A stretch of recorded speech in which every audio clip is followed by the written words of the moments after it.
Garuda Express, an international courier service. దేశంలో Reliance Jio సృష్టించిన విప్లవం సామాన్యమైంది కాదు. జియో అధినేత ముఖేష్ అంబానీ దెబ్బకు ప్రత్యర్థులే కాదు, అంబానీ కుటుంబీకులు సైతం ఆస్తులు అమ్ముకుంటున్నారు.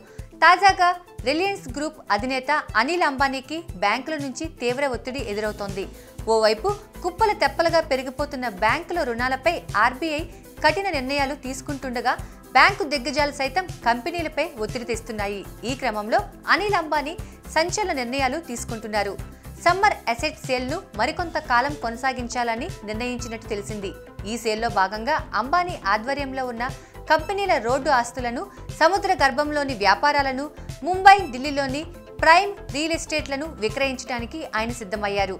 భారతదేశ చరిత్రలో ఒక కంపెనీ ఇంత పెద్ద మొత్తంలో రుణ పునర్వ్యవస్థీకరణకు పాల్పడడం ఇదే మొదటిసారి అని అంబానీ ఈ నెల మొదట్లో జరిగిన మీడియా సమావేశంలో స్వయంగా అనిల్ అంబానీయే చెప్పారు.